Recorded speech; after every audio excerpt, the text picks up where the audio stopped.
Today there is a lot of news from the Siversk direction. Here, the Russian offensive operation to finally reach Siversk faces a battle-hardened Ukrainian stronghold manned by experienced veterans. To overcome it, the Russian commanders launched a large-scale mechanized attack on 3 vectors, only for Ukrainians to completely annihilate each one of them. The Russian goal is clear. They must capture Verkhnokamianske at any cost to pave the way for a larger offensive towards Siversk. This crucial logistical hub directly supplies Ukrainian forces in the area and is a major node in this part of the front line. As long as Ukrainians hold Siversk, the entire Russian front remains unstable, with Ukrainian forces able to launch counterattacks and disrupt Russian supply routes. After multiple failed assaults in the region, Russian forces changed tactics, launching 3 simultaneous attack vectors in an attempt to overwhelm Ukrainian defenses. To find a weak spot, they launched a large-scale mechanized assault on Verkhnokamianske, the last Ukrainian-held village standing between them and Siversk. The first Russian assault wave consisted of infantry units sent in to clear preliminary Ukrainian positions and safeguard the flanks of the main assault. If we look at the topographic map, we can see that their aim was the Ukrainian defensive structures located on the hill above the roads leading to the village. The Russian objective was to take control of them and prevent Ukrainian counterattacks from the north, allowing the heavier mechanized assault teams to advance without immediate interference. Geolocated footage shows Russian soldiers hiding in a ditch, attempting to toss explosives into a Ukrainian bunker. However, the Ukrainian defenders react quickly, throwing the explosives back out before they can detonate inside. The explosion kills and wounds multiple Russian soldiers, forcing the rest to retreat and exposing the vulnerability of their assault strategy. Instead of clearing out Ukrainian positions, the first vector stalled under heavy Ukrainian fire. With infantry failing to clear the outposts, the Russians decided to rely on heavily armored turtle tanks covered in makeshift metal plating to resist Ukrainian anti-tank weapons.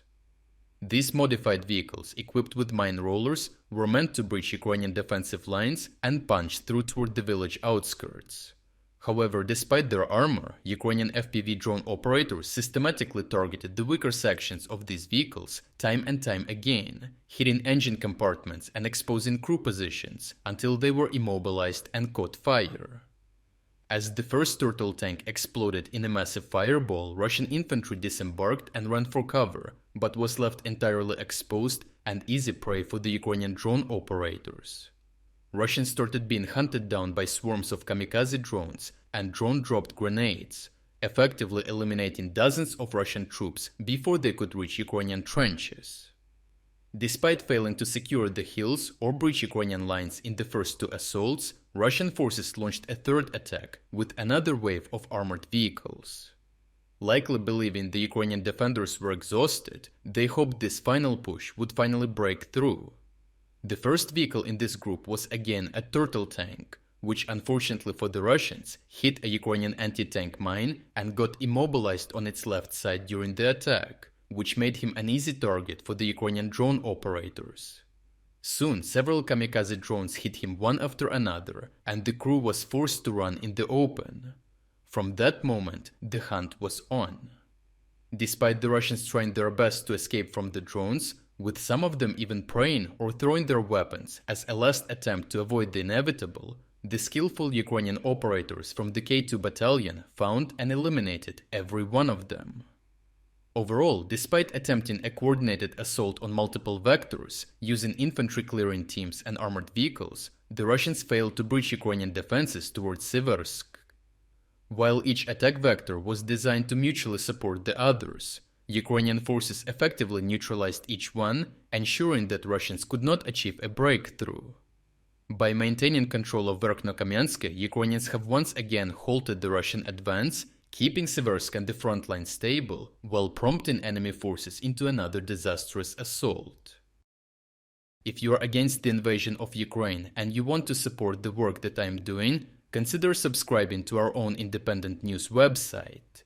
Here you can find our exclusive strategic insights, comprehensive overviews of all fronts, and regular tactical analysis videos. By subscribing, you will not only show your support for this channel, but also help and defend independent journalism. The link to our website is in the description. Thank you for watching this report, and I appreciate everyone who stepped up to join us.